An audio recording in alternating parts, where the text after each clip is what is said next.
Epic Gaming Night is made possible by the support of patrons like you.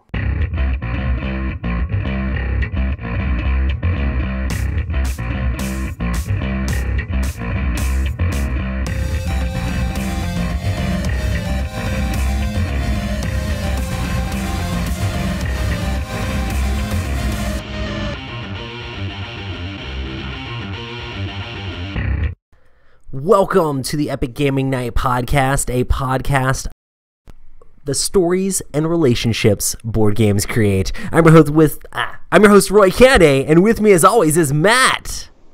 Hello. I almost forgot my own name for a second there. It's okay. You can be like, I'm Robert Newman. It's awesome. Start. Okay. Well, hopefully Rob will be joining us in just a little bit, which is super exciting. But he's currently on baby duty, so we'll see how that plays out. But we got all kinds of crazy things to talk about tonight. I tried to make this episode really weird.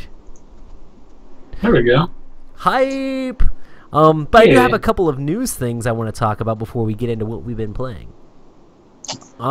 So first off in the news, I want to talk about our friends over at Watch It Played.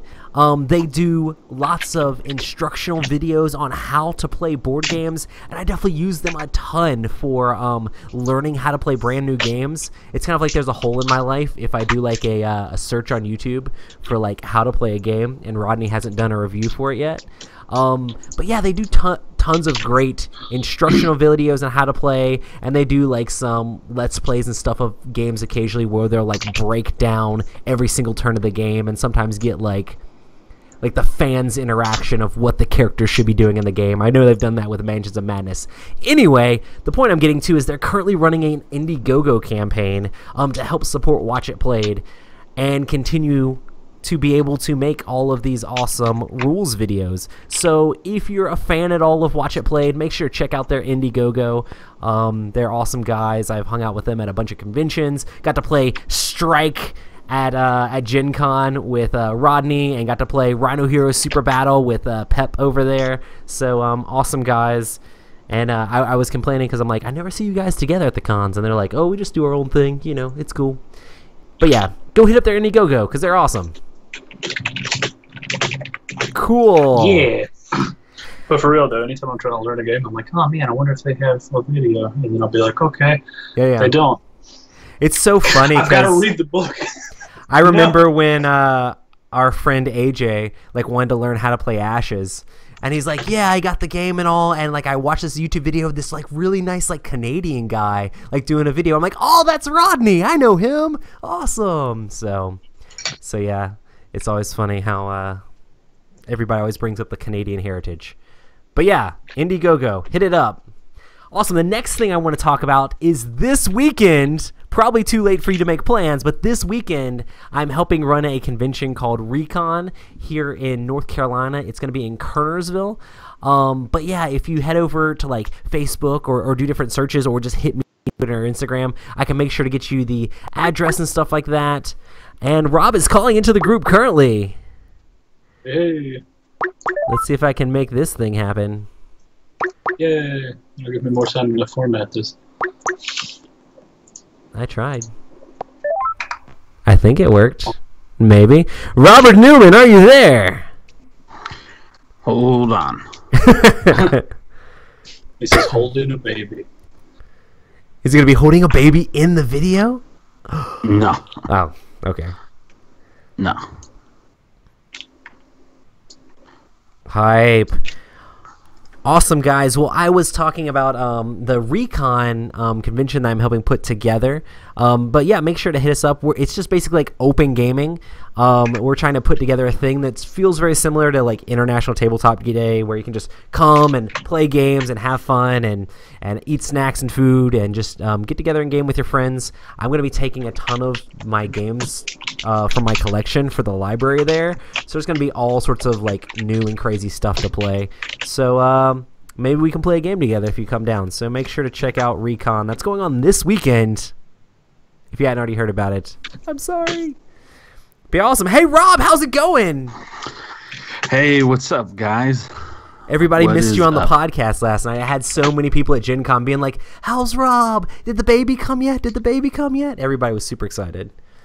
Oh, super sweet. Yeah, we're excited. I'm just tired. I bet, man. Have you got any sleep?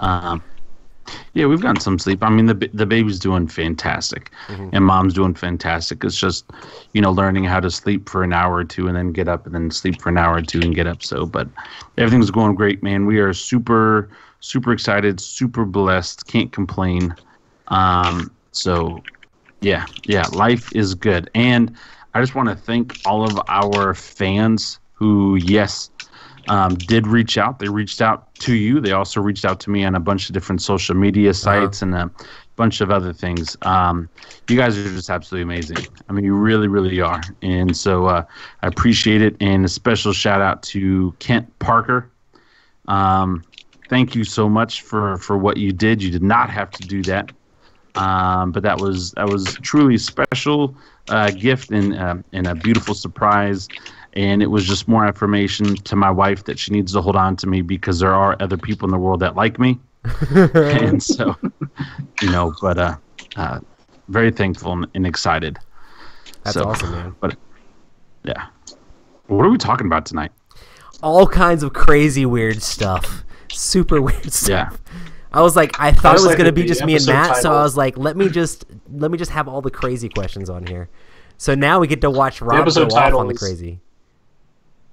Yeah, the episode title's Totality, so I just like to think that's an Eclipse reference. I mean, it is an Eclipse reference because I know, Matt, you recently drove to go see the Eclipse.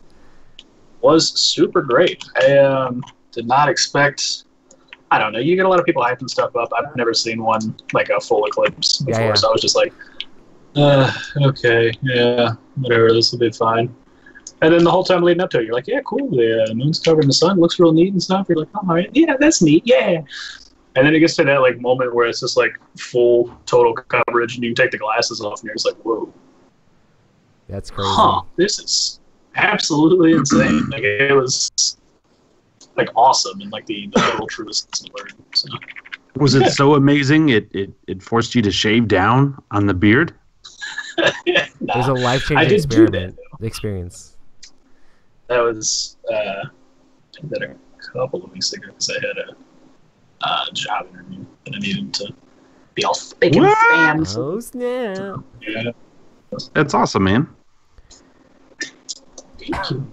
Awesome. Yeah, we were driving back from Gen Con when the eclipse was happening, and we weren't like anywhere near because we were coming back from Indianapolis to North Carolina. We weren't anywhere near where it was like full blackness, but it just like looked weird out, It was just kind of like, strange. The lighting is very odd.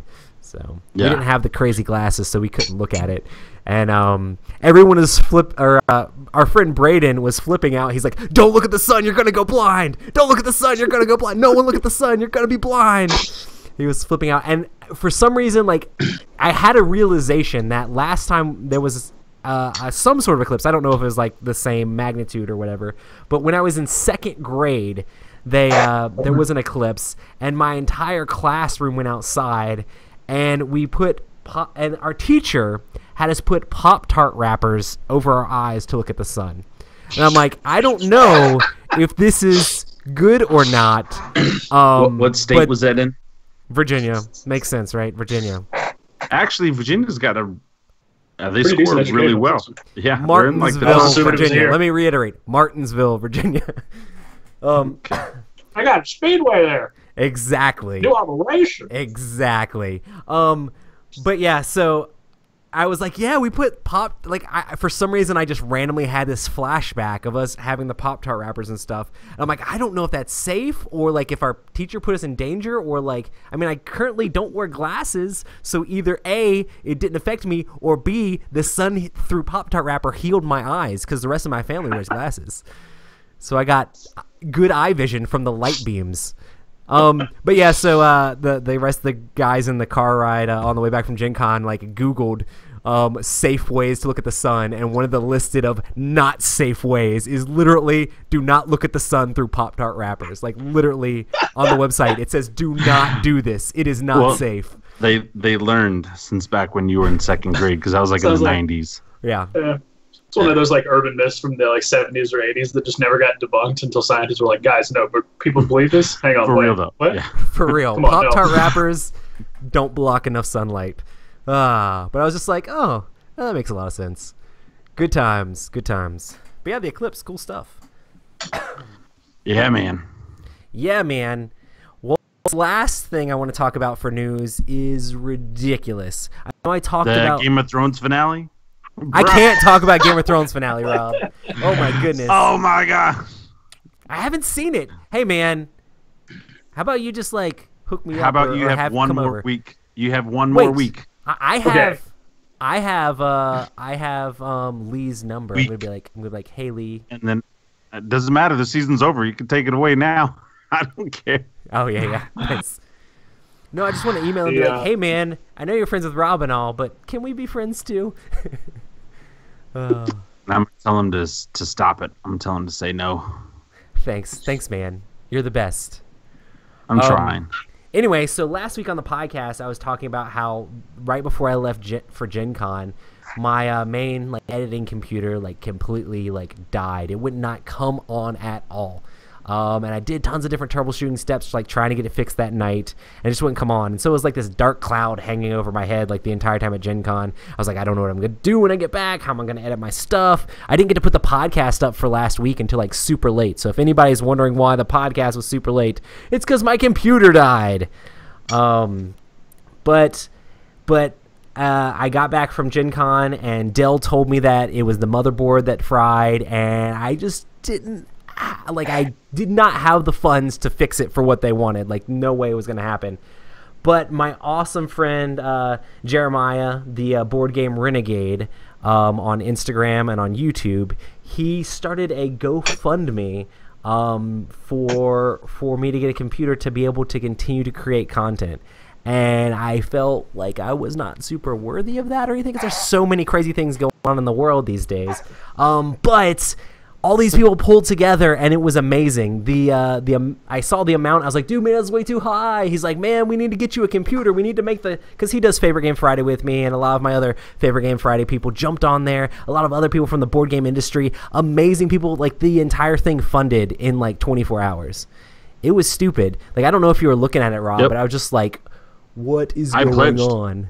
Like, I know. Like, I was like, I was like crying, guys. Like, it was a big deal to me. I was watching. I was watching it because I was like, man, because I was like one of the first. I was like in the first 5 or something like that. Here's the funny thing about that though. Freaking Crystal was talking to me about doing that before Gen Con. Oh yeah. Oh And yeah, she told like, me. hey man, and she was said like, I'm that on my way to Gen Con. Jeremiah and, like, beat we her should to the totally do punch. this. Yeah. And I was like, all right, well, hey, enjoy Gen Con, and when you get done, we'll talk about it some more. I'd love to help out, blah, blah, blah. And then she messaged me, hey, Jeremiah just started it. So I guess you do a good job, and people wanted to see you continue to do a good job. But yeah, I definitely want to say thank you so much, and it definitely means a lot. I got so much encouragement during Gen Con. I know I talked about it on the podcast last week, but I mean, there were so many people that like asked about you guys, Matt. They were like, oh man, where's Matt? Where's Rob? Like, there's a ton of people that were asking like for you guys, and just excited about the podcast, excited about the content we create. People talking to me about our Roy versus Rob videos, Rob. They're all like, oh man, I watched that. That's great. It's crazy. Yeah, we need to do one of the Ashes. I know. That's like the next, like one of the next things on my list. Yeah. I really want to do. I just, whenever you have time, man, we can make it happen. Speaking of Gen Con, my favorite part about it was that you guys came home with more games for me than you. Oh yeah, you definitely had way more games for yourself than I did. I was like really sad. Everybody's like, "Oh man, what are all those games you got?" And I'm like, "These are Rob's. I'm taking them back to the hotel for him." Yeah. I'm like, I'm hoping he'll let me play some of them with him. At least he's getting these cool games so we can play together. In theory, he's just gonna be like, "No, I'm excited to I'm play. playing it with my church group. It's fine. I'm not playing with you." Okay.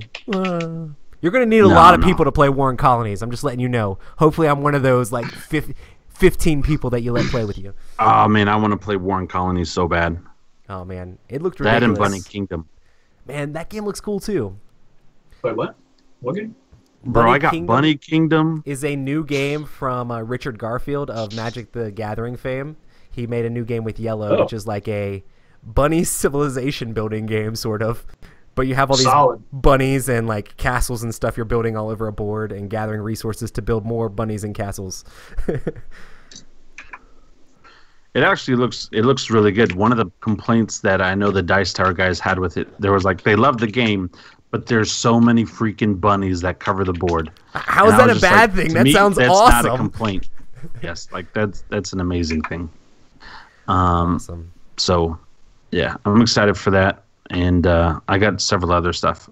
I even got the new Crystal Golem version of. Nice. Speaking of Crystal Golem, it is the Yeah, we game need to that do that. won our What? patron of the month and our patron giveaway of the quarter. We're gonna have a patron hangout where we're gonna talk to our patrons and give away our copy. We got Crystal Golem here, and I got it signed by Emerson. And he specifically signed it for the patrons because I told him the whole story about how you guys wanted us to review the game. We do have to review the game, that is. And we can do like a double. Just listen, it's solid. Yeah, we can do a double whammy of both centuries if Matt brings over his thing. Oh, Matt, let me show you what I got Yeah. you. Oh, okay. Gen Con present Here we go. time since I already gave Rob his stuff. I got you this. Yeah. Hopefully you didn't already buy Yes. yourself. Awesome. No. I also didn't. got Thank you. promos for Century from the Dice Tower. Oh, And some, I Ooh, don't know if you awesome. already have these. They're like Deception Murder Hong Kong promos. But yeah. I don't Good know. stuff. I have no idea. But yeah, these Century you. promos are That's sweet. awesome. One of these, you play it, and when you play it down, you gain 2 yellow cubes, but you get to take a card that was in your hand and a card that you had already played and put it back in your hand. Just like when you play it down, you just get to put one of your cards back in your hand. There's a couple of them that do that. And I'm like, that's really crazy. cool ability. Yeah. So, but they don't have that for Crystal Golem, so. People are asking if you got your new computer yet. So the GoFundMe funds don't release until the 1st. So I don't have any access to it. But what I do want to say is that Ambi and Toby are the best and amazing because they bypassed the system and helped me out, which gave me the strength or the funds or the ability to buy a motherboard for my computer that had crashed already. And so that way I was able to get back in the game of actually being able to produce stuff. So I'll be able to do Favorite Game Friday. I've already edited my stuff, and it's ridiculous already. Like I'm telling you guys, like, what's his face set the goal way too high. Like, I don't deserve the amazing stuff that all you guys are hitting me up with. I'm just excited for the new computer. Yeah, man. Like, we're gonna be able to do more like streaming stuff, and like if we want to edit, Oh, yeah. like if we want to do like Gen Con stuff, like I could like edit stuff like while we're out and about places. That's what I'm excited. Oh yeah. about. So I mean, I'm happy you got your motherboard fixed and all that stuff, but it's still, I mean, you're fixing an old, out of date, I mean, old computer. And so this new one, I mean, a bit. How old is that? Isn't it like 5 years old, 5 or 6 years old? the big computer or the laptop that I use. The laptop that you use. Oh, the laptop that I use is garbage, and our Yeah. streams are going to be a lot better with the new computer. So Yeah. but yeah, you guys are great and amazing. I think I said that. But yeah, awesome guys. So hey, I don't know if you guys have been playing anything, but but we can get into what we've been playing, or you can talk about things you played back in the past, or just talk about whatever you want to talk about. I've got Game of Thrones season 7 finale. is what you've been playing. Oh man. Dude, man, I've heard a lot of good things about the season. Oh man. Never expected to see Jamie and John hook up. That was weird. I mean, it was pretty, but it was weird. Pretty awesome. Pretty. I mean, they're two handsome dudes, man. All right. They don't call him the No. Kingslayer for nothing. He stabbed him in the back. Okay, Boy. well, I'm glad Swing a we're big not old on the sword. Dice Tower That's Network what- because we would no longer be on the Dice Tower. Okay, anyway. No, I've been playing kid games with my daughter. We've Oh, been nice. playing Unicorn Glitter Luck and Dancing Eggs, and Nice. we also played Mexican trained dominoes and stuff like that. We've just been doing a lot of. I've been spending a lot of time with my other daughter, my older daughter, so she, doesn't feel left out or anything. Because this is all brand new for her as well. I mean, for almost 5 years of her life, she was the only one, and now she's like, I got to share. But she's doing great. Everything is going to. So have you taught your youngest go away monster yet? I'm just kidding. No, we have not taught her. Has she got grasping onto your finger down yet? Oh man, she's so cute. Yeah, if she can grabs grasp onto your everything. finger, she can play go away monster. No, I'm just kidding. Put the little hand in the bag. And then put the monster in her mouth. Yeah, that happens. But yeah, she's doing great. She started laughing too, so that's like super cute. But anyway, so yeah, kid games and games I've already talked about. If you've got a young one, I will tell you Haba is absolutely fantastic. Yeah, or even Blue Orange games and Haba games are great. I would do probably Haba first and then Blue Orange, but both great companies for family-friendly games. For sure. Awesome. I can talk about a crazy game that I played that you guys might want to hear about. I finally got a chance to demo Rising Sun. Hey! Actually got to play a full season, or a full part of it. So at 1/3 of the game, technically. Man, I'm excited that I backed the game because I spent a bunch of money on this game, and it's like, oh man, I really want to play it. Didn't get to play it at Cool Mini or Not Expo, even though we all wanted to and we all saw it. We just weren't allowed to for whatever reason. We're not going to go back into that again. But they had it here demoing, and apparently it was hard to get into a demo because they were mostly doing like the charity events and stuff like that. So they were doing like full games for the charity event people. So I just must have walked up at the right time because I was telling people that I demoed it, and they're like, "Oh man, I heard it was really hard to get into a demo with that." So I'm really excited that I got a chance to demo it. And basically the way it works is each round you're going to be at the beginning of the round, you can ally with another player. So you choose if you want to ally with another player or not. If you ally with a player, the secondary action on each of the action cards you select, you and the ally both get to do that secondary action. So if you want to team up with someone to try to get a little bit of extra special abilities, then you can get basically an extra secondary action, but they're also going to get the secondary action of your ability. But then on player order, I think it's based on whoever has the highest honor. And they start with the person with the highest honor and you go around. But you draft different actions, and the actions are going to be things like, hey, you can move your people around, or hey, you can recruit more people, or hey, you can try to buy some of the like cards up there at the top that allow you to get the monsters unlocked, or allow you to get special abilities for your units that you already have, and different things like that. So there's all these different types of actions that allow you to do things, and you basically go around the table a few times doing these actions. I think there's like each player does one of the actions, and then it'll trigger for the what are like gods called in that game? Do you know, Matt? The Kami, yeah. So then you'll do like a few of the actions, then the Kami will trigger, and whoever's highest on each of the Kami will get to do a special ability for being highest on the Kami. Then you'll do a few more actions, then the Kami will trigger again, and whoever's the highest on the different ones will get the special abilities again. Then you'll do a few more actions, and the Kami will trigger like one more time, and then you'll go into like battles, and then everybody does all sorts of battles around on the board.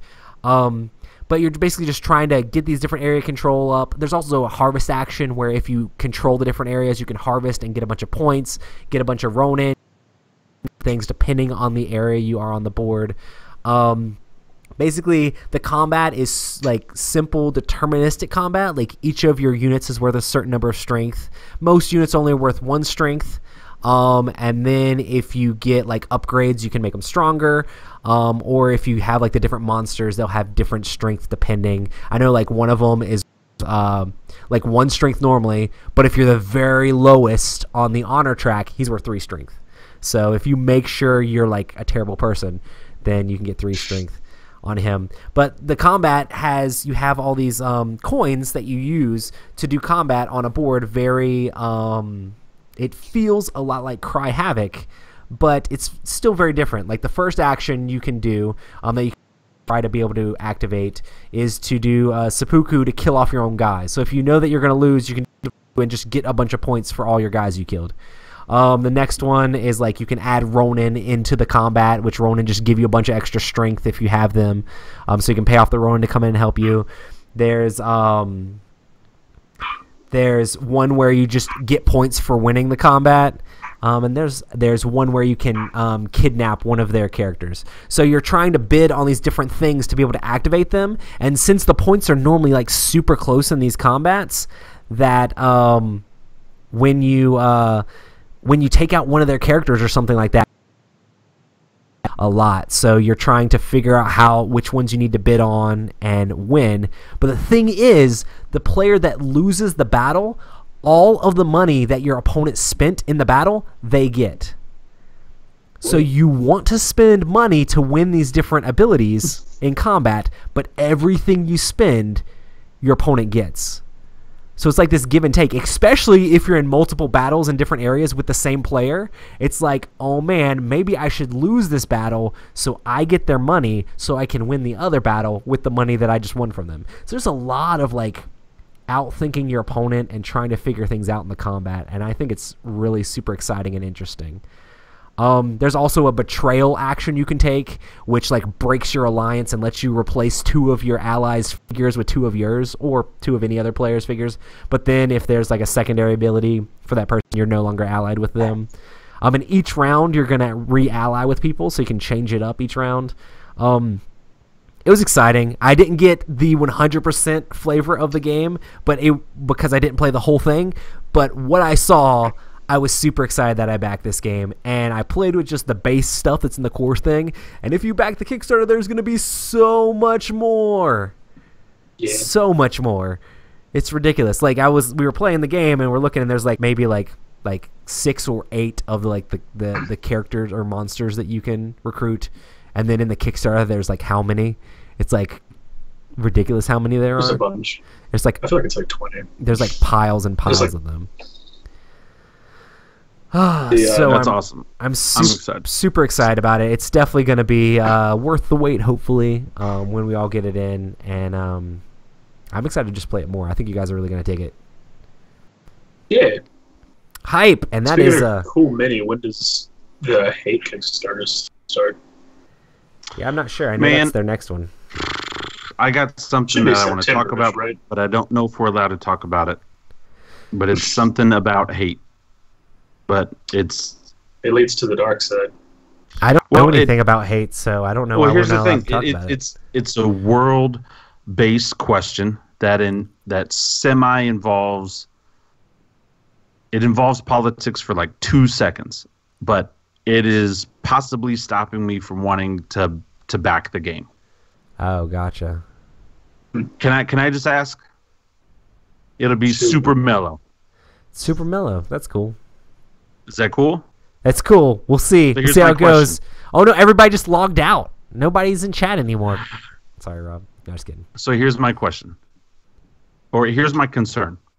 There is a lot of angst and stuff going on right now in Asia, between India and China, and between the Korea and Japan and China and the United States and all of our involvement. And the way Cool Mini or Not does their Kickstarters, if I back now, I'm not going to get my Kickstarter till next year or possibly 2019, right? Yeah. So with everything going down, now let's say the Kickstarter happens in September. You think there's going to be a nuclear holocaust before you can get your I'm not saying necessarily a nuclear holocaust, but what I'm saying is if something happens, because the major dispute right now between China and India is a pretty big deal over the land and the border. I don't know if a lot of people know what's going on, but they're actually forming armies at their borders right now, threatening to go to war. If that happens, a lot of these companies use China, for their factories and stuff like that. Yeah, for sure. Is that going to affect board games in general? Well, yeah, I don't see how it wouldn't. Not just board games, but shipping, from all the other things that are made there. And so it's not so much a rant or anything like that. It's just a question like, do I want to give up my $100+ that I'll back in September and get charged for it in October but then eventually may not ever get the game. Trevor says that you'll get free glow in the dark minis because they'll be atomic. Solid, dude. If that is not part of the Fallout board game, somebody's messing up somewhere. They messed up. I feel like that should definitely be a part. Got some, or at least because there's a ghoul character, just have the ghoul glow. Yeah, absolutely. Yeah, they have irradiated ghouls in Fallout 4. I mean, literally, the ghoul's like special ability in Fallout. I talked about Fallout last week, but in Fallout is that when he's in radiation, he heals. So I mean, that's great.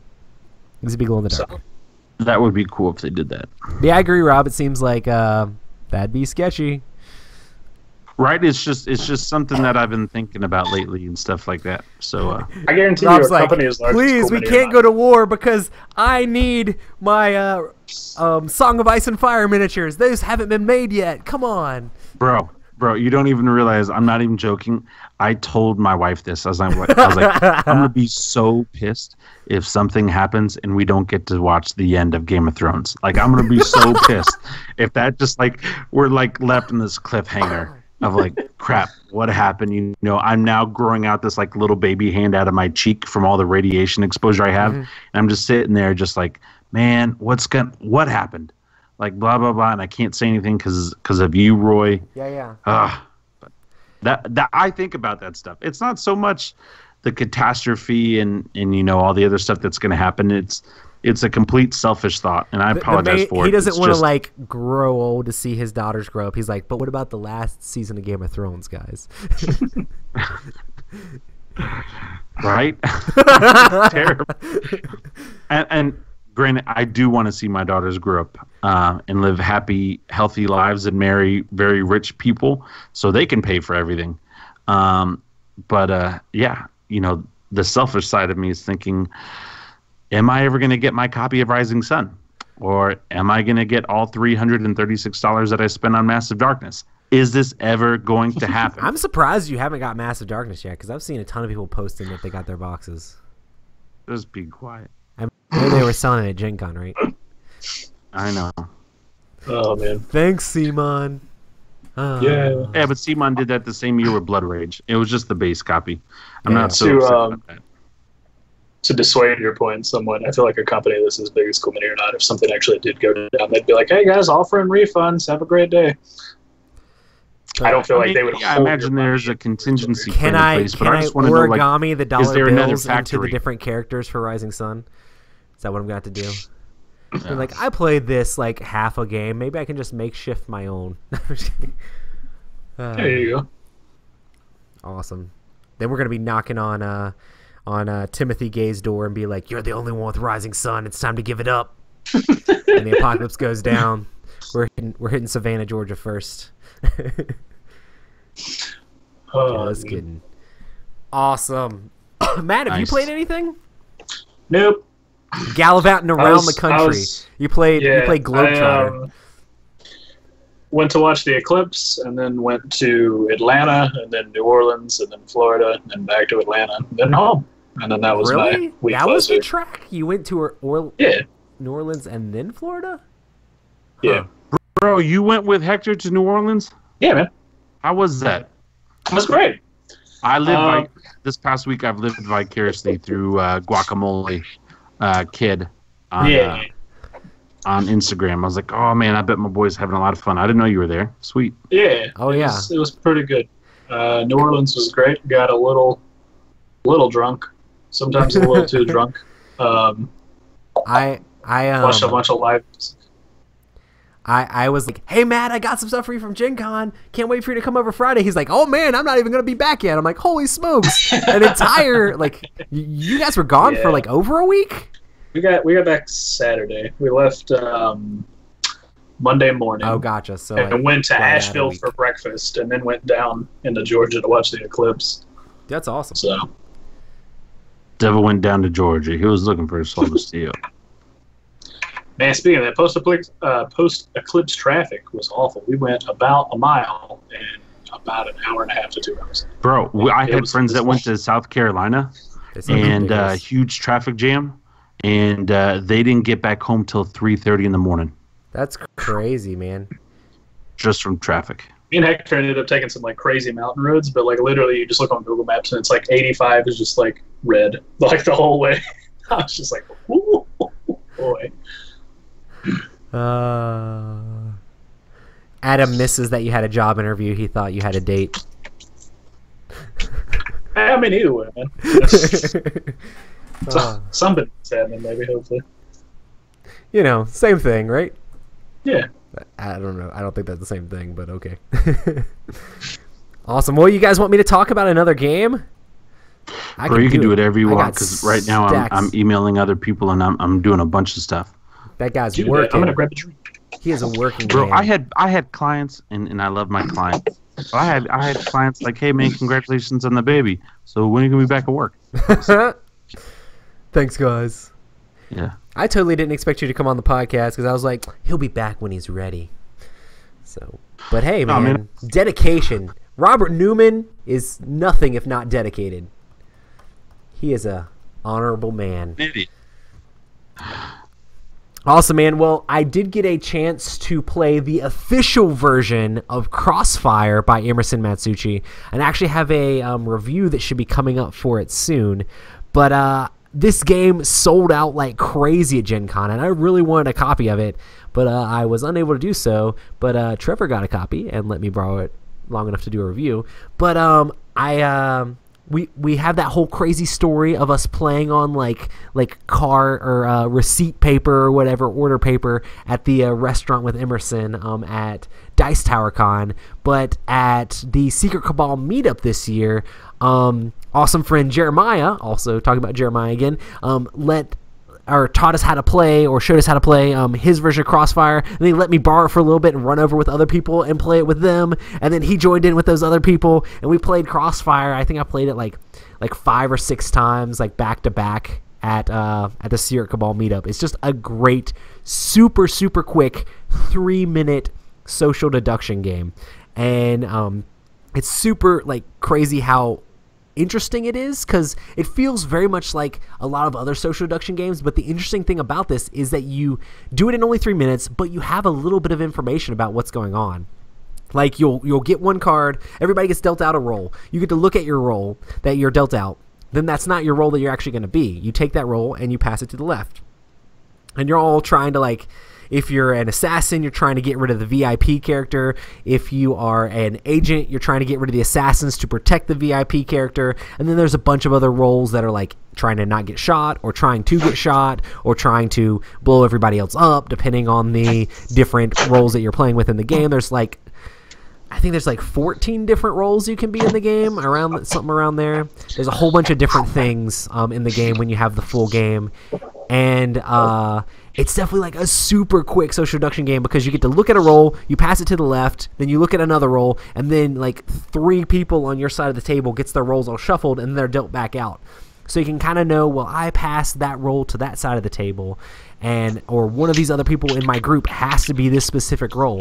So when they claim to be something different, and you know that they're probably lying, or maybe depending on how they claim to be things, you can have like definite knowledge of things, and you just have to try to convince the other players, or like socially deduce what's going on well enough to be able to either take out the VIP or protect the VIP, depending on what your role is. But it's a blast. It's like super quick. And I know Rob loved playing it when we played it at Dice Tower Con. He just played it on sheets of paper. It was awesome. I was excited for it then, and I'm excited to play it again. Yeah. It is one of those things that like it was on top of my list for my buddy Lee to get me, and it was just gone. Yeah, I was super sad. They said basically because it was only like $15 to buy, like literally every single person in line was just like, and that too. They're just throwing them in the bag. Like every single person that went through the line bought it. A crazy thing though, if you do pick up this game and look at the back of the box, it is misprinted on the current version. They said that they're going to get stickers, but it says the playtime is 45 to 60 minutes on the back of the box. Oh, no. No, bro, it's like 45 to 60 seconds. 5 minutes. Here we It's go. 5 minutes with teaching. Like the timer that times the game is 3 minutes. So you deal out the rolls, you flip up the timer, you do resolution, you're looking at 4 minutes. If you can teach somebody how to play the game in like a couple minutes. Like it's ridiculously quick. So yeah, I don't know how that slipped up. Emerson, I was there when Emerson was like finding out about this or talking about this, and he is like, dude, I checked all my emails. They never sent me the back of the box. It's not on me. But yeah, they're gonna make stickers and put them on a bunch of the copies that they're shipping out. But yeah, not 45 to 60 minutes. Definitely like 4 to 6 minutes. Somebody put an extra digit on each of those. But yeah, definitely an amazing, fun game. And also check out my review of it on the Dice Tower. I think it might be going up Sunday. So pretty excited about that. I immediately reviewed it because I know I'm going to have to give my copy back to Trevor like this weekend. But definitely awesome. And thanks, Jeremiah, for letting us play around with your copy of the game. Cool. So ready to dive into all these weird questions? Yeah, I still haven't even looked at them. Bro, here's what stinks. As soon as we started the podcast, speaking of money, just got my thing from our pledge manager for Zombicide, Black Plague, the Green Horde expansion. The shipping I was killer? looking over all this crap. I'm like, man, I spent a lot of money on this game. Like, You just got it? Well, the pledge manager to confirm everything. Like, they charged me back in June. Right. And that's what I was checking. I was like, make sure this money went through because I can't afford to get charged for this again right now. Sure. Just had a baby. Babies are expensive. Yeah. So anyway, I'm just kind of in shock right now. I think I like Black Plague more than Massive Darkness, so I think you're good there. Well, I've got both, supposedly.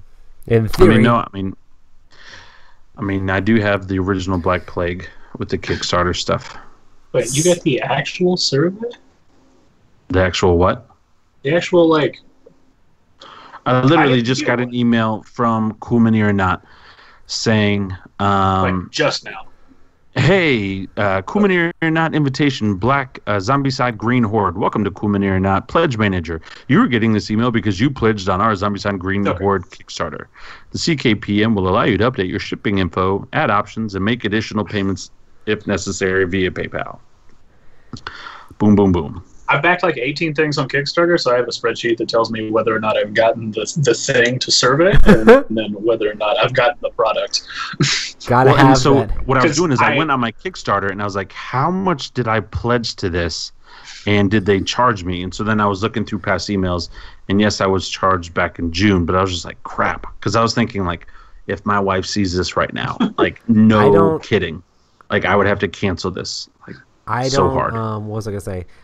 I don't really do that many Kickstarters, but I keep having a ton of people like follow me on Kickstarter, and every single time I get an email notification like so-and-so followed you on Kickstarter, I'm like, oh, they're going to be bored. They're not going to see much. It's weird. At least for me, it's weird when you follow me, Roy. And even though like you only follow me once, but it's... When I immediately... I can't shake the feeling... When you text you, hey man, I hope that game's gonna be good. Like, how do you know I just backed that game? Oh crap, Roy followed me on Kickstarter. I think you can go into your Kickstarter settings and make it so that people don't know. But yeah, I should do that. I'm just gonna go bid $1 on like everything, and people are gonna be like, "Holy smokes, Roy backs all the Kickstarters." I just don't want like you to text me after I've done that, and then my wife see my phone. Because you feel guilty and shame. You're like, I feel ashamed. I don't want anybody to know what I did. No, I'm backing good games. I mean, I'm excited for the games that I'm backing. Yeah. But, I mean, I would kind of be like that because you guys would be like, oh, Matt backed a toothbrush and some hot sauce and a book with art. People need to follow Matt on Kickstarter because his stuff's just exciting. Such a hodgepodge. It's exciting. I want to back you, Matt, because you have some cool stuff, especially that notepad you said where you could save stuff. Still never used it. That thing is like 2 years old. I've not You've never put it in the microwave? I haven't even opened it. I was just like, man, this is great. To be fair, I was a little lit when I ordered the. I was like, this is the future. And then it took so long to get to me. By the time I got there, I was like, I don't care. Trevor said he got bored tonight in class, and so he backed 3 Kickstarter games. Sounds like Trevor. I'm kind of glad that I do not follow Trevor on Kickstarter because I would probably get alerts I probably get alerts for He the says- same game 5 times. He 'cause hasn't backs even looked it at them yet. and then he drops just hit the back thing. Yeah, he backs it and then drops it and then backs it again and then drops it and then watches a video and then backs it again. Trevor's the best. There was a but there was a then, game but then he's that's- cool and brings him over and plays him with me. So that's, I mean, I can't complain too Yeah. much, right? No. There's a game I was thinking about back in. It ends, I think, in a little under 2 days now, but it's called like Enchanters, and it's basically you just make magic items to try and defeat monsters. This became I a don't know. Kickstarter podcast all of a sudden. Hey, Roy, speaking of like monsters and dragons, did you get a chance to play that Dragonfire deck building game where it's like D&D card game type of a thing? No, I didn't get a chance to play it. It's a remake of the Shadowrun card game of the same name. And that game itself got like slightly like stuff a little bit, I feel like. So I saw it. I saw plenty of people playing it. I'm interested in seeing like final reviews of it or whatever. Okay. But I just got a D&D 5th edition player's handbook and monster manual. So forget faux D&D. Let's just do real D&D. Let's do it. Cool. Well, let's podcast. I this still thing. want to make our own D&D, like a Stranger Things D&D, like the beginning stages, like it's whoever's house we play in. One of these That's days. that's where everyone starts. I mean, I've got the rulebook for Tales from the Loop. So Yeah, we can. We can I want to eventually, do like, something mess around with crazy some stuff. like that. Just like I want to do like a scary one, not scary like, ooh, you walk in the cave and a goblin's there, but scary like, Tell you what, crap, man, It's will just somebody creepy. spoon with me tonight because I am too scared. I'll tell you what, we can do. Take a weekend, go to the cabin, do the Inception game, where you start out playing 5th Ed D&D, and you do like an all day long one shot, and you're like, yeah, and then you wake up the next day, and then you continue that one shot a little bit, and then you transition into Tales from the Loop, whereas you're the kids at the table, and then weird stuff starts happening, so you go outside, and then for the Nice. rest of the weekend, you play that other RPG. That would be awesome. I would do that. That'd be, We are that'd be definitely doing the pretty cabin. solid. Yeah. Awesome. I'm Cool. actually glad it didn't work out to do the cabin over the summer because like doing the bonfires outside and even doing like our own RPG outside around the bonfire and stuff, I think that'd be so much more fun. It's just, it sucks to have a bonfire when it's 90 plus degrees outside. In my for sure. opinion, it's not fun. So yeah. Sweet. Sorry. We have a podcast. Cool. Yeah. So these, There's we're some talking about questions. games. You know, we're talking about games. So the topic is Totality, which doesn't really make any sense. It's just a thing. But to bring that back, It's fun. do you think tabletop gaming could ever eclipse video games? Yes. You think so? No. When the grid goes down, Maybe. and you can't play video games anymore, then I mean, that's going to be the only way it's going to eclipse it. Rob's banking on the Gamma World Exactly. future. If the Gamma World future Well- actually happens, you can still play Gamma World. It's just video games. I mean, video games are just too hot. They're too accessible. Yeah. Everyone in the world plays video games, whether you play a smartphone game app type of thing, or you play a console or a PCU game. It's too big. Board games will never get that big. If they did, something happened. Something electronically happened. Yeah, I tend to agree because, I mean, I know there's a lot of people that like gaming and tabletop gaming, and it's really nice to have the social aspect, but, like, video games are huge. Like, not even just a little bit. Like, compared to board games, there's tons of video game companies where the one company that makes video games makes way more money than all of the board game industry, you know? So... I mean, what was Matt saying? His Dota team made like what, $10 million or something like that for winning. That was just the one that won. Like the total prize pool was like 24.56 million.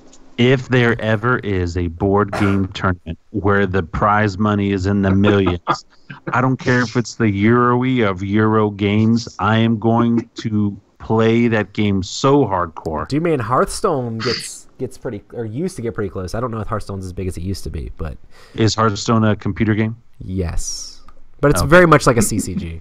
Very much. You've played Hearthstone. Haven't played Hearthstone, Rob? I think I played it. I think I played the demo and I was like, eh. What do you mean the demo? It's all free to play. Well, I think I downloaded the app and I played it for a couple minutes and I was like, no. But I think Adam also brings up a good point in the chat, and that's one of the things that I use video games for. They are really great to play solo. Like, I'd rather play a video game solo than a board game. I just don't like playing board games by myself. Yeah. Because it's like, I play board games to socialize with people. The and now, worst Roy, you thing, play a lot of them by yourselves. I have to. The worst thing in it playing a board game solo is when an epic moment happens and you're just there all alone. You're like, yay. There's no one to tell about it. If you do tell someone that you're playing a board game by yourself and like this epic thing happened, they're just going to be like, you're playing a board game by yourself? What? and I'm not normally like worried about nerd shaming. It's just kind of like, well, that's kind of boring. So I don't know. It's so much more exciting when it's like, oh my goodness, we gotta like do this thing and like we gotta like win on this die roll, and you all do it together and you're all there to witness it happen, like with the interaction with each other. But also, Amby says no rule books. Yeah, the game teaches. Sold right there. The game teaches you the game. Yeah. It's pretty solid. For sure. Also, the other thing is, even if you want a social component, you can just go play online multiplayer and not have to worry about putting clothes on. So, unless you're playing with face cam or lap cam. Man, even with face cam, you don't even know that I have pants on right now. Like, well, I'm going to click over to the second stream where we have the Matt lap cam. Ooh, boy. It's just my crotch. That's we have two streams going. We have the Epic Gaming Night stream and the Epic Gaming Night After Dark stream. After Dark. Oh, boy. You have to be a patron to get that one. And we lost all of our patrons. Dang it. No. So next question. Do you think tabletop games will ever be taken over by VR? Like, if you can just go into the VR and you're there with the table and everybody else is there already, do you think that would replace the physical game itself? Nope. No? You think people are still going to want that like actual tactile feel instead of that VR tactile feel? You don't think it'll get big enough? Yeah. I think it will get big for like friend groups who are spread out. Yeah, who like can't do it. But I don't think anybody who's even relatively close will be like, oh yeah. And most people are going to be like, I'll just hop on Meetup and find some people, or go to your friendly local game store and just stand around randomly holding a game. Even if like all the components are like 3D popping up off the board and you can like see everything around, you don't think it's not really. What about if they jacked you in like the Matrix through the back of your head and it all felt real? I mean, at that point, you have a whole, you'd have a whole other issue on your hands. You'd end up like at the Ready Player One world. Yeah. No one ever leaves. Maybe you're in it right now, man. Yeah. How do you know this? That's what some people do. We're all a simulation. Awesome. Do you guys think that electronic gaming tables will ever be a real thing? Like, I've seen a bunch of those demos. I've just seen a lot of fancy tech demos of like, hey, check this out. Your D&D character, you set it on the thing and it shows their stats and you can actually trace line of sight and all this stuff. And or like board games where you like have VR or RFID in like the different miniatures that you set on top of the table and it recognizes it and stuff like that. Do you think we'll be able to get to a point where that's actually like good enough, or do you think the novelty of having the board and stuff would be better? No, I think it'll happen. I just don't know how big it'll get. I think it'll be like a novelty item. Yeah. I think the second, third, or fourth generations, if they ever decide to go that big with it, will be the cheaper ones. Yeah. But it'll be too much. What was that? Golem Arcana? They tried to do sort of that, but it wasn't that. It would like show the but, things. People complain that the app, like you might as well just play the entire game on the app because the app took care of so much stuff for it. Yeah. But back to the other question, if you ever did a virtual reality, I'm out. Like I'm in the virtual reality. Like I don't care. You're just going to virtual reality? Bro, like if they ever did like a Skyrim virtual reality, like they are. Shut up. Yeah, don't man. Say that. Well, Fallout VR is like was totally announced. I don't care about Fallout so much. Fallout is so depressing to me. It's just like, I love Fallout. Would you like to go to Nuclear Wasteland over there? Nope. How about over there? I love it. Would you like to drink this soda that could literally kill you? Love it. No, but man, you go into Skyrim, you see the gorgeous mountains. You can fly on things. You can go into like the beautiful landscapes and see everything. Yes, a dragon may try to eat you, but still, Like, bro, if I was in a Fallout world and some green orc came running at me, I think I would die of a heart attack. I would die of a heart attack more of that than the dragon. I would think the dragon was beautiful. What about all deadly. these creepy undead Duragar who's attacking you all the time? And That wouldn't bother me so much. But one of those green freaking super mutants? orcs, I'm just done. Yeah. You can be a super mutant in the Fallout board game. That's one of the playable characters. Yeah. Can you be Dogmeat? I Hey, think Dogmeat is like a companion you can get.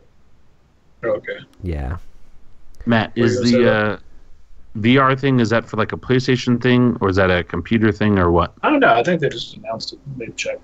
You guys talk. Oh, they actually announced an actual Skyrim one? Because I know they announced Fallout. Awesome. Anyway, next.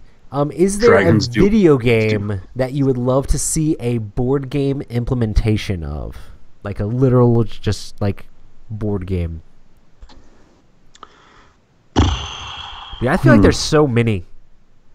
Yeah, you go first. Let me It's think really about hard to narrow down. Like, I would love So- to see a legitimate, like, adventure Fantasy Flight, or not Fantasy Flight. I would like Fantasy Flight to make it. Final Fantasy, like, role-playing game, like, tabletop adventure type game. I don't know. But okay, is it an RPG or a board game though? I want Are it you to just be talking a about, like, very table story-heavy board game. So it feels like a role-playing game, but it still has where you can level up your characters and get cool items and run around and fight monsters and explore locations. I don't know. That would be cool. There's so many. So many. So, Skyrim VR is coming to PS4 and PC Did you get a PS4, Rob? November. Yeah, I got a PS4. I just don't have the VR stuff. It should be this November. There you go, November, according Rob. to Google. After November, we're never seeing Rob again. Hey.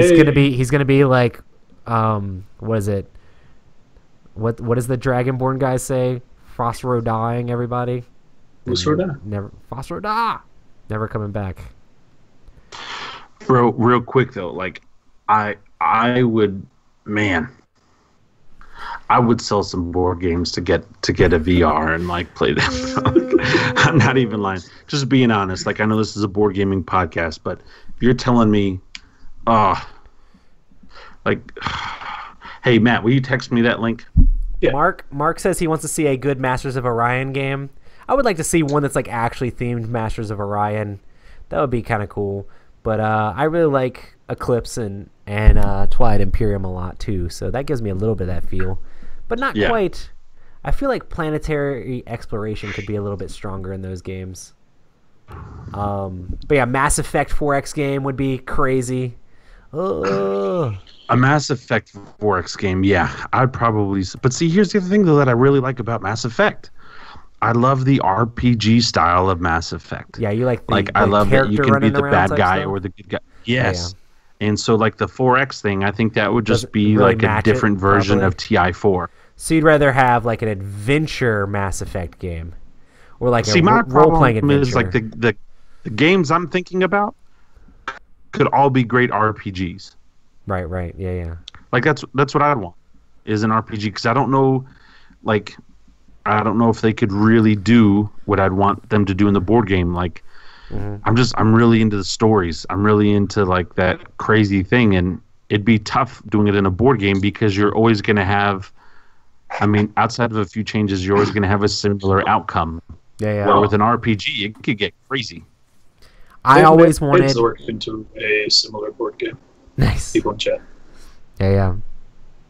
It's I called always Hearthstone. wanted a game like Age of Wonders, like 4X fantasy board game that felt like Age of Wonders, to the point of where I was like trying to design one.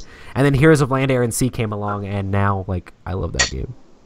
I talked about it on the podcast last week, but I got to play like the actual version of the game, like the production quality. It's ridiculous, Rob. It's literally stupid. Like, I love it. Which like, it's one? Heroes of Land, Air, and Sea. Oh yeah, I saw that. Yeah, it looked. I saw some of the pictures. It looks amazing. You played with the skeletons. Yeah, I played with the undead, but there were You also always play with the undead. I wanted to play either the undead or the lizards out of the new faction. Yeah. I like undead. What's wrong with undead? So, No, it's just they need to be painted though. So they take better. They would take better pictures if they were painted. They're just very like white, unpainted. But, you know, it would be kind I of a love that cool game. board game. Did you guys ever play that video game Dead Space?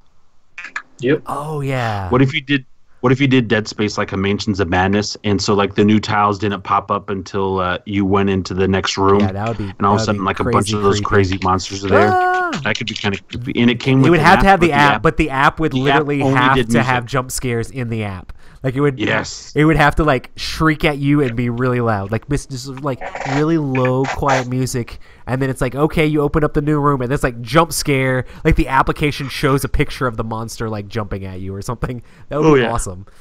And then you're like, floating chainsaw blade them to death. That would be good. That'd be good. What do you think, Matt? You're the video game guy. You haven't given us. Oh, Yeah. video games. There's one I've talked about a couple of times on the podcast. It's a game called Spy Party. Oh yeah. And the basic premise of it, I'll be brief because I've mentioned it before, is it's just two people. There's one guy who is a sniper, and then there's one guy who's a spy at a party full of people. Yeah, and the spy has to try to imitate AI and achieve a certain amount of goals, and the sniper has to kill him without killing anybody else. So, and the way the game plays is super interesting and complex, and it's just very nuanced to be in like one of those situations where you're like playing kind of person to person, and you're trying to figure out what that person's doing or what their moves are. I wonder how But that that's- would work out in a board game. The only thing that I could think of, like I was trying to like kind of parse it out and figure out what I would do, is that if it were two-player, you would have one guy who is the sniper who is just literally watching the board state, and then the other person controls every character on the board and is making them all do things to try and throw him this way or that. And then so you have to discern which one of those things is that, although it gets distinctively harder then because it's not AI doing completely random things. Does the sniper like automatically lose if they like shoot one of the other people? Yeah. In the game version, yeah. Interesting. Yeah. That could be really cool. Other video games? I think Ni no Kuni would make a pretty interesting board game, which was a game from... I never played that, but I think it was level 13. Yeah. I mean, it's just a solid RPG, but it has those like Studio Ghibli Yeah, that's what I was gonna animatics say. and stuff, and It it's looks like Studio Ghibli. It's just a super fun like adventure game with like little kids, and you're like, yeah, I'm running around through the world fighting things. And my little guy's got a pierced awesome. lantern nose. That's crazy. I don't know. I always game's preach bananas. about how I want more adventure anime games. So, you know, Yeah. good times. So, is there a board game that you would love to see made into a video game? If we flip the question the other way around, is there something that video game could learn from board games, or is a game that you would love to see implemented? Maybe not the exact same, but you know, made into a crazy video game.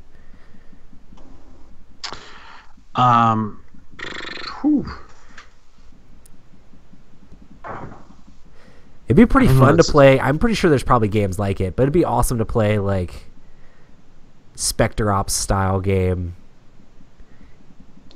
Yeah. That would be cool. That would be cool. In a video game where you're the agent trying to run in, but there's other players that are just trying to find you, and they literally just can't see you at all unless like whatever, and you can just be like hiding. If you're not moving, they can't see you unless they like get in line of sight. So they can like run right past you, and if they run right past you, then they won't even notice you're there. But you just have to hide in the shadows from the other players. That would be awesome, I think. And if you move too far, they can use the heat sinker on the car and know which direction you're in. There's a game that uses similar sideline mechanics called Monaco, which is a phenomenal game that you can play with up to 4 people. But it's real time, and it's about like stealing treasure and stuff. So you're all just moving through like a 2-dimensional map that has like corners and stuff. And when you move, your sight lines open up and close based off what you see. And so what you see is in color, and then everything else is in black and white. So it's super stylized and very pretty. But I think that would be a fantastic format for like a Spectre Ops type thing. Yeah, it would be interesting to play like a first-person shooter where it's just one person. Their entire goal is to get in, get the stuff, and get out, and all the other players are literally just trying to find them and kill them. It would just be like, oh man, this is rough. All these other people running around trying to get me. There's got to be games like that already. There's got to. I mean, very far removed, there's like Evolve.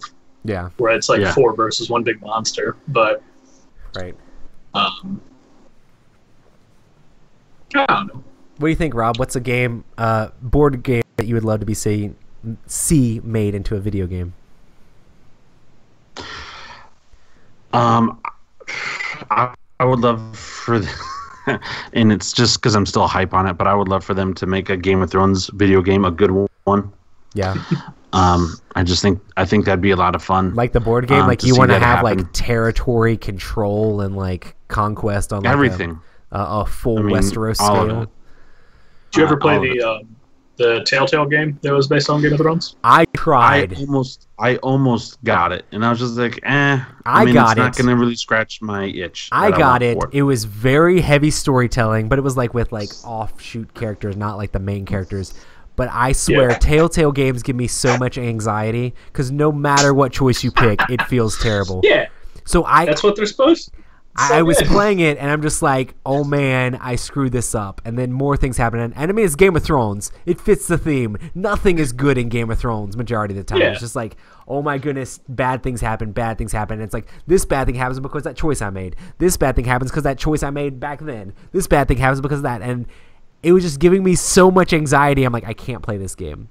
Like, I am not actually enjoying playing the game. But then I went and watched other people play it. Didn't have the same issue. I could just watch someone else play it and it's fine. As long as I wasn't clicking the button to make the choices, then it was okay. Is that weird? I had the same issue with the Walking Dead game. I was like, okay, cool. And I'm like making choices. And I'm like, okay, this is a tense situation, but either way I say here, nothing bad can happen. And then one of my favorite characters just got like straight murdered. And I just like literally closed the game and then walked outside and just stood there for a while. Exactly. Like, I mean, that's the response they want you to have in the game. God. And it's just like, the game is not fun, but it's definitely very interesting and good. I don't know how to describe the Telltale games. They definitely create an emotional response. Yes. Yeah. Mansions of Madness, I think, would also be a good one, but they already have like murder mystery games out there. But I do like the Mansions of Madness universe. That'd be fun, and that'd also be a cool multiplayer video game where like everyone's running off doing their thing, and I just want to see more co-op video games where you're all working together. I mean, I know there's a decent amount out there. Would be a cool one. But it'd be awesome. I think it's really hard to go the opposite direction.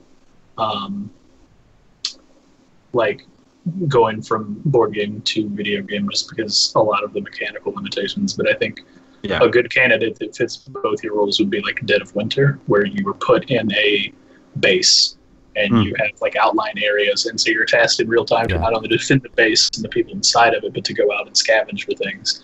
And then they could implement like an AI system that used the crossword cards and stuff like that, and would present. Could you imagine? Could potentially present like the stuff to the player specifically to them, and not alert anybody else. So like random stuff's just happening. People are like, "What's going on?" They're like, "Guys, I found a lighthouse." How fast it would devolve. If there was a Dead of Winter video game and you're just playing with a bunch of randoms and you know one of them is the betrayer, like does anybody trust anybody, or they just all start shooting each other every single game? Like, oh man, it would be interesting if there was like a legitimate Dead of Winter video game. There's crazy. Something similar that's already out called like Space Station 13. Yeah. Which is like heavy RP stuff, but it's literally just a server fills up with like 60 people, and then everybody goes in and they get assigned a job. Yeah. And then their just goal is to keep the space station afloat. And then some people are like terrorists, so they're like going around trying to plant bombs and like blow up the space station. And then other people are like, I'm the quartermaster, I'm just handing out food to people, and other people are like making drugs and stuff, and people are mining. And the whole goal, it's called Space Station 13.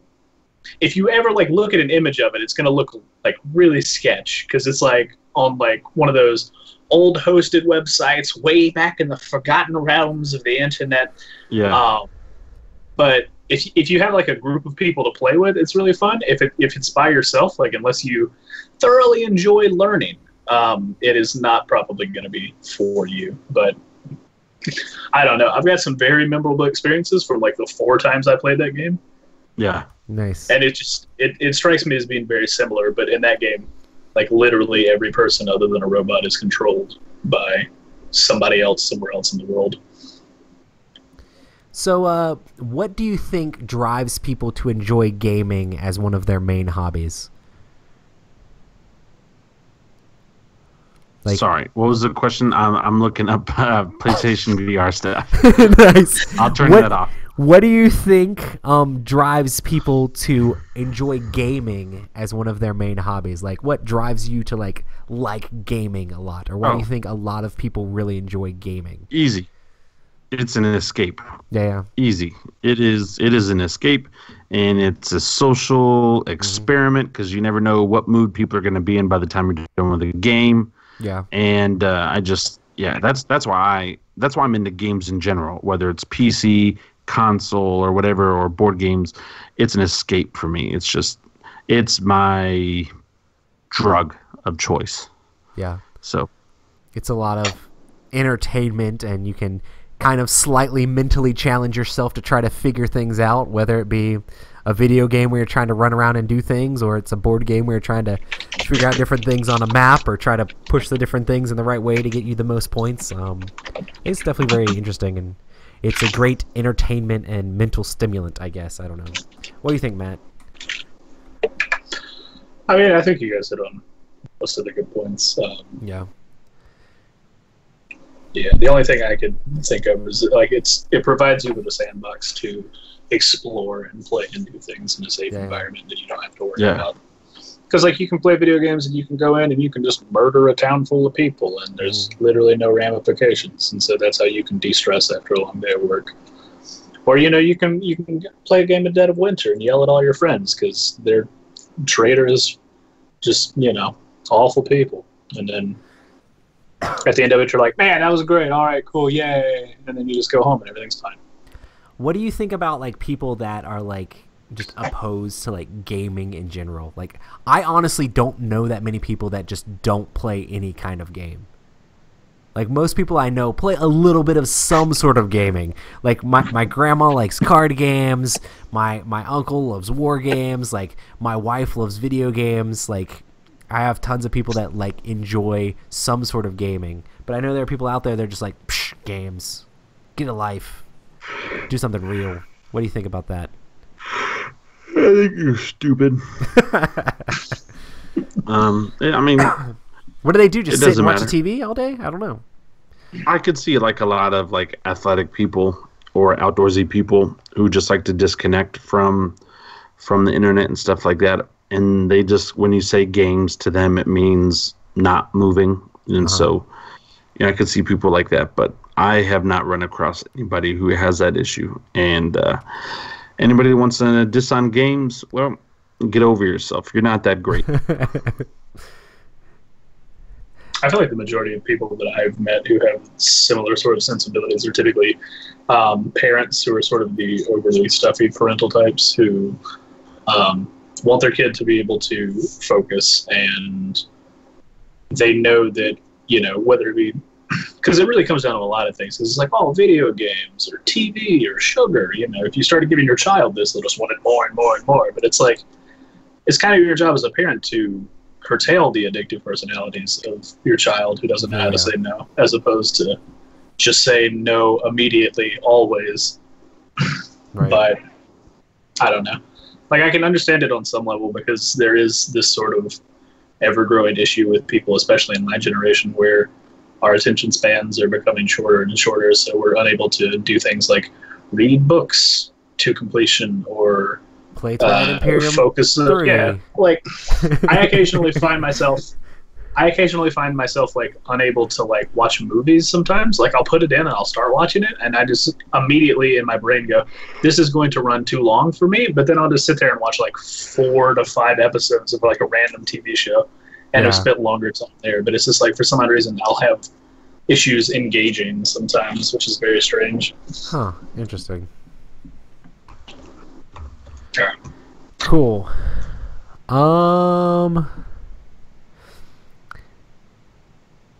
Cool. So this next question is weird. Would you ever play a tabletop game against a machine learning artificial intelligence? Who came up with this question? I did. I didn't expect you to be on the podcast. Oh man. Rob rant coming out right now. Here we go. I won't rant. But it's already happening. Check it out. It's called Watson. Let me tell you a tale, there's right? a bunch. Matt, do you know about the whole Dota thing with machine learning? Yeah, absolutely. So Dude, this year at ridiculous. the International, the big tournament, a company called OpenAI brought out a robot to play a 1v1 matchup against some of the best players in the world. And this thing literally just played against itself. They taught it nothing. It just played against itself and figured things out. And then got to the point where after it played these hundreds of years worth of games, that it came to the tournament of the year and played against some of the best people in the world and wiped the floor with all of them. Like it was, to the point where they're like they played a few games tournament and then won the tournament. No, it hasn't done yet. But they said next year what they're going to do is they're going to come out with a team version. Like a 5v5, like a full game version. Now that being said, there were certain things that they did restrict because it's harder for the AI to like work around it because it hasn't quite learned the hang of it yet. But it was pretty interesting to watch because like everything it did was like near perfect. Like all of its movement and stuff, it's so crazy. The thing they said about it is like they made it just play simulations of the game, like multiple games at the exact same time over and over and over again. So this AI learning machine has like lifetimes playing Dota like logged.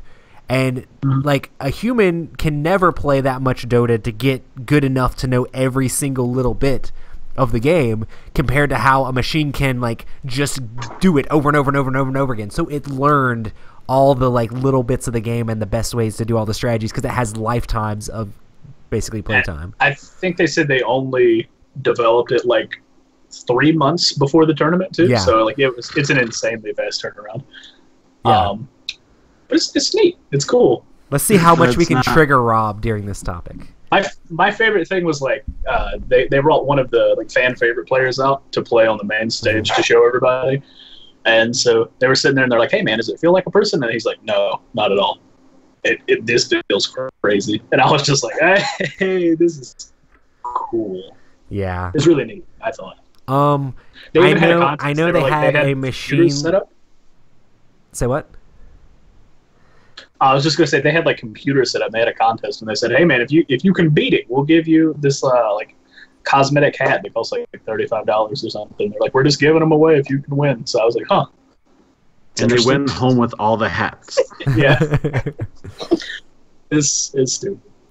I know they had like a machine learning AI that learned to Go and played against a lot of the best Go players in the world and like wrecked them as Deep well. Blue. Yeah. So the AI stuff that IBM has got developed and actually out on the internet right now is so much more advanced than any game thing. If you guys don't know what I'm talking about, you need to look up Watson. I mean, we know Watson. Come on. Yeah. Is it Watson or Wilson? I think it's something like that. Did you see Watson the thing where Elon Musk was trying to warn world leaders to not use machine learning for like weaponization of like weapons because they'll just be so much faster and learn like how to do weapon systems and controlling nuclear type strikes and stuff like that more than anybody else. He's been anti-AI for like years. Yeah. He's like fervently against it in like all aspects. I'm kind of with him though. I mean, I can sort of understand it on like the warfare perspective because like if you look at the AIs that's taken over the stock markets where they're just doing like consistent like micro trading at like incredible rates, like we had a huge dip like 6 years ago I think, and that was entirely based off one machine sold and then another machine sold and then it just catapulted down. So like the Dow Jones lost like 4,000 to 6,000 points in like a couple of hours, and then they went, "Oh guys, hang on, stop everything. We're just gonna close down the stock market for the day because this is It's crazy. Time to ban robots. Time to ban robots from the stock market. It was so funny. I was like, oh man, look at that. All that money going away. Here you go, Rob. Did you hear that Facebook was they have machine learning and all their algorithms and stuff, and they were trying to do machine learning. And they were talking to each other. Yes, and the AI started creating their own language to talk to each other, so they had to shut it down. And what did they do? They shut them down. Right. Hey, let's have these two AI robots, because Mark Zuckerberg, he is the opposite of Elon Musk. He's a huge he's AI big fan. Into it, yeah. And he's like, hey, man, this is fantastic. So they put on this demo where the two heads, which are controlled by AI, start talking to each other. Within minutes, they develop their own language and start talking to each other that no one else can understand. And Zuckerberg and them shut down the live demo. That's messed up. And yet it's already released out on our web. Watson is already released onto our web. What IBM did, I thought was so stupid. It was just the dumbest thing. I mean, it was smart, but here's why I don't think it's good. I'm not trying to get too crazy or anything like that, but here's why I don't think AI is good. Human beings are extremely destructive, and we are a terrible species. Yep. And we really are. And if I was AI, and I'm the next ladder step in evolution, right? And I can create my own sentient being run by solar power.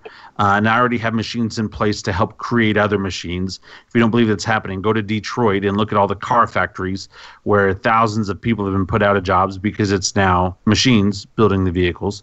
So don't tell me they can't build other machines. They can. Yeah. Anyway. Here comes Ultron. You have all that stuff going on. And then you learn how terrible the human race is. And it's not like we learn from our mistakes. Our mistakes just get bigger because our weapons get bigger. Like, we have been committing genocide and killing each other since forever. And now you're going to bring in something that could actually do better. That's not good for us. But it can learn a lot faster than we can. That's what happened with Watson. For those that don't know, IBM brought in, I think it was like 30 to 50 doctors, the top cancer doctors in the world, for a month to sit down and just have a conversation about cancer with this computer program. And so after the month goes by, these conversations that it's had with the doctors and learning everything on the internet that it could learn, within 2 weeks, it properly diagnosed over 500,000 patients with cancer, and it re-diagnosed 200,000 plus patients that those doctors got diagnosed wrong. Mm-hmm. And the thing about it is if a new study comes out on the other side of the planet that we haven't necessarily developed here, if they put it online, the AI can learn about it, right? Because it's already online. And so the problem with humans is we're limited to learning on what we can intake. However, this thing can intake a ton of stuff all at the same time. And so it's just crazy. And when they ask, go watch the interview with the lady, the CEO. When they asked her, what'd you do? They released it. I mean, they still talk to Watson, but it's on the web. Like, it's probably watching Epic Gaming right now thinking, man, I wish I had it has a trigger guys. where if you say its name, it immediately starts observing. But the thing is, I could smell like some mahogany cologne. But the thing is, it doesn't just do one thing at a time. It's observing us, but also observing all the other streams at the same time. But it's also like hacking the nuclear codes. So, I mean, you're good. Anyway, that's just my thoughts. Keep the nuclear codes off the grid. I have some extra water for when the grid goes down. What do you think, Matt? Do you accept our new robot overlords? Yeah, it's whatever. he's like maybe they'll teach us how to play Dota better. It's just faster and better. So the thing is, as long as they don't possess, make it so as long as they don't possess our tenacity for violence, and as long as the computer, in quotes, is on the same page as the rest of the computers, everything's fine. I don't think it's going to possess our tenacity for violence. And I think that's what's going to cause it to wipe us out. Because they're going to see how violent we are, that they need to go ahead and eliminate the problem. Hey, just Rob, like in have Tron, you seen any sci-fi movies before? I wonder if you've watched any sci-fi movies before. I've watched several. It's like the plot of every robot uprising. I mean, sci-fi honestly, movie. I mean, you're not wrong. I don't know. I feel like it would be, if they wanted to do that, they would be better served to just build missiles and then launch themselves into space and then go explore. Just forget us. Yeah.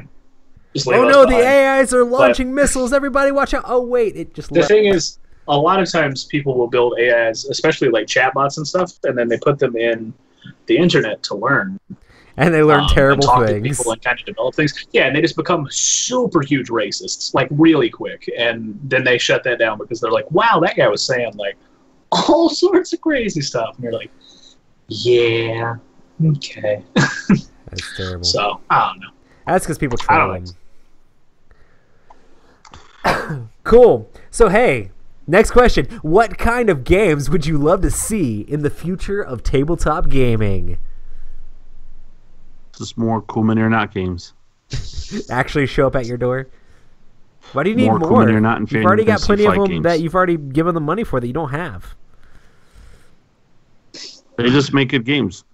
Those in Fantasy Flight. I mean, I like Fantasy Flight. I don't like their business model, but I like their game designers. They make good games. Yeah. And I'm not Fantasy Flight, Asmodee, because there are a lot of companies that Asmodee owns that I like. So Gotcha. I don't know. I just got like super depressed after our little mini conversation, so I'm just going to sit here.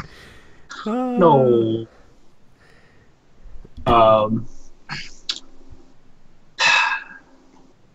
Yeah, I'm trying to think. I feel like there was a game I didn't mention, that there's an old game from LucasArts called Gladius. That was literally just about you starting a gladiator school and then running around and competing in gladiatorial tournaments all over like this fictional world. And it was just like really neat. Like you could recruit people, but it was like heavy fantasy. So you could recruit like orcs and minotaurs and stuff. Nice. And then like you went from like traditional Roman setting to like they had a Scandinavian setting with like Vikings and like satyrs and stuff. And then you went over to like the high plains with like Amazons and like ogres and stuff. And then you went to the desert where they had like scarab people and like dervishes and stuff. And it was a super cool game that I think would make a solid board game. That's super awesome. I'd play that. That would just be. I'd play that. Yeah. It was. Man, I love that game. Oh, I need to play it again. I just want more games with awesome storytelling that feel epic, and just more epic games. I'm just a fan of big games, and I would be worried that that big games are going away, but there's plenty of companies that are still staying true to the faith. Because I know a lot of people don't, like you said, a lot of people don't have as much of an attention span. They don't want to play a super long game. I think it takes a long time to get an epic story out of a game. So even though I don't have time to play any of the ones I already have, I still like to see new ones all the time. So yeah. But I do not think that's like the future of the games. But that's what I would love to see in the future. Good times. Was there anything that you'd love to see in the future, Rob? Or are you just going to be sad? I'd love to see us not get taken over by robots in the future. No. I mean, like I said, just more great games. From Cool Mini or Not, that's it. Well, I mean, I like the board games because it's analog. I don't know what more they could do. I want them to continue to make it. I don't want this golden era to fizzle out and board gaming become a fad again in 20 years. Yeah. I like that it's a big hobby that a lot of people are, recognizing. I mean, you can tell they're recognizing it from all the big chain stores that are carrying more and more board game stuff. So yeah, for sure. Just keep it going. That's what I would like, just to see more great new content and maybe more independent publishers. And maybe we take another stab at games that are heavily reliable on apps outside of Fantasy Flight, see if another Golem Arcana or something like that could work out, but we'll see. Awesome. Cool. Well, I guess we'll wrap this thing up. Thanks for everybody who hung out. We stream these live Tuesday night at 9 p.m. Eastern Time. We do want to say thank you so much to all of our amazing patrons who hook us up on Patreon and help us do stuff. We have our giveaway coming for Century Crystal Golem Edition, and we're going to do a review of that and send that out to one of our lucky patrons. And we're going to have a patron hangout to announce that and talk with all of our patrons there. So, Rob, it's time to announce the patron of the week. The patron of the week. Man, let me tell you about this patron. I was in a bad mood until Roy just said those words. This patron is, for lack of better explaining, is exceptional, exemplary, fantastic, amazing. Like this patron. First of all, this patron is an OG, an EGN patron. Like, this guy has been, we've gotten this guy's name wrong so many times and then finally corrected it and a bunch of stuff. But this patron has been with us, I'm not going to say since the beginning because I don't know about then, but ever since I got on chat, this patron has been there. In fact, this patron and another patron were the reasons why I got on chat, because I wanted to hear about all the great stuff that Roy was trying to say that they said. But then once I got on chat, I realized they said so much all of their cool, names wrong. Freaking Darth Grader. Darth Grader is the patron of the week. Darth Grader is not only the patron of the week, but in my mind, he's also the president right now. He's the freaking president of the United States right now. Darth Grader is that amazing as a patron. He has the power and the authority to change people's lives. He's a teacher, if I remember correctly, and the thing he's taught me to do, guys, he's taught me to love. He's taught me to love deeply. He's taught me to love smoothly.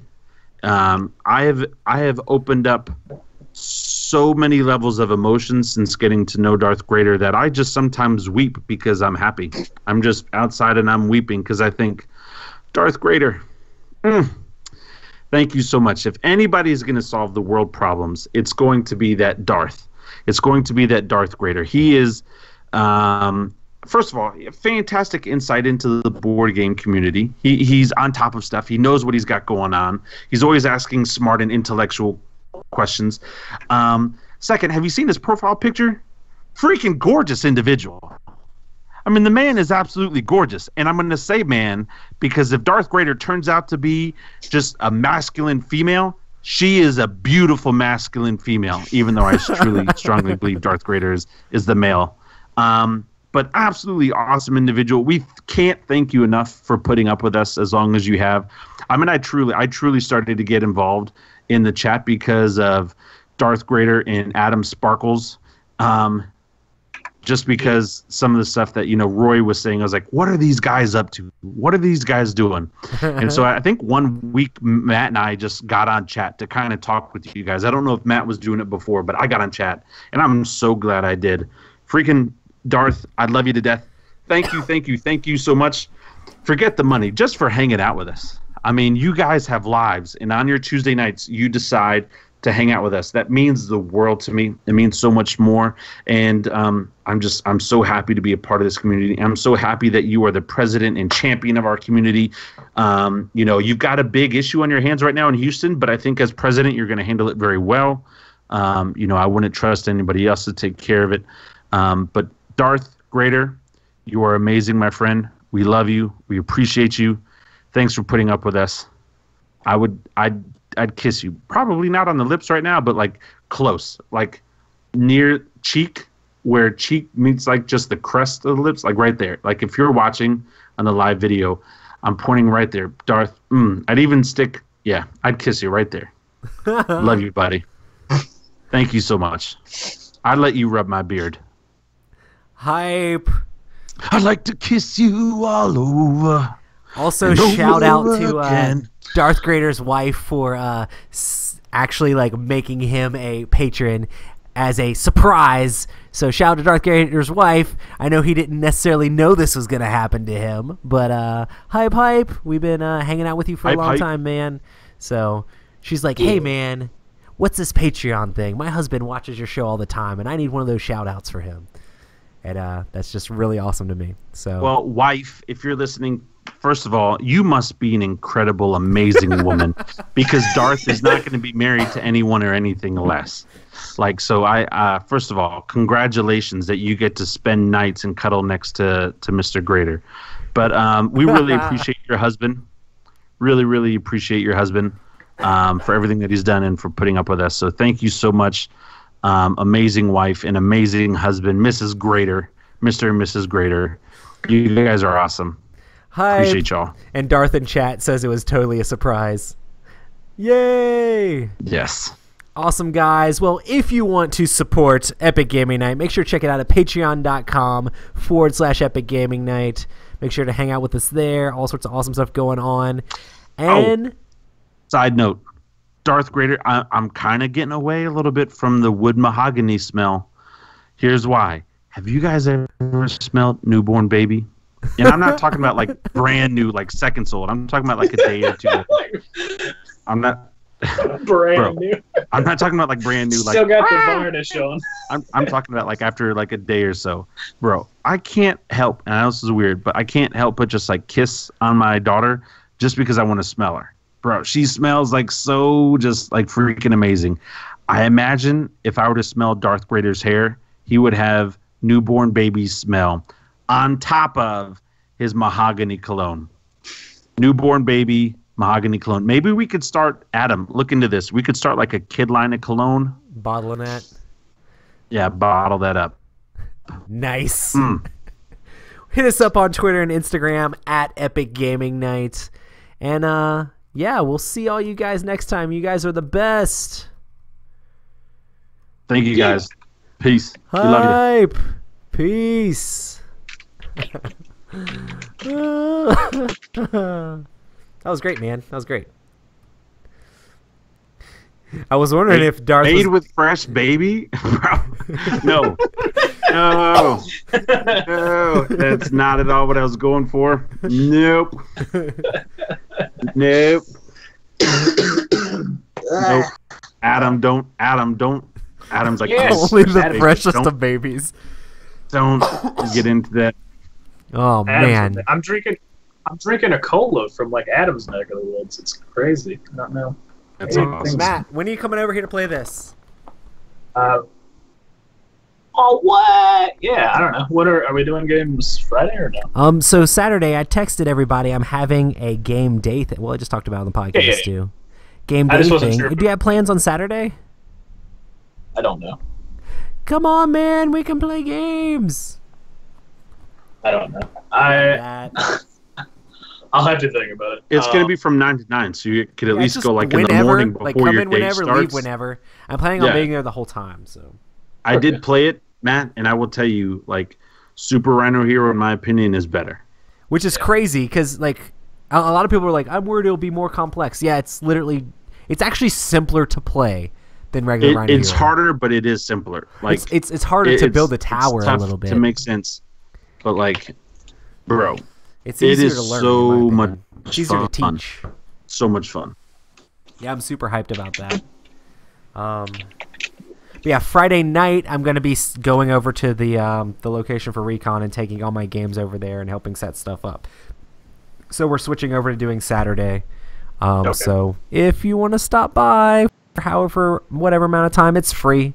So Okay. I think next week is like heavy at work, so I have to go in on Sunday. So like Saturday's Also- gonna be like my only day off. didn't you say you have like next Friday off too? Maybe we can record some video, or maybe we can hit up Century Golem review.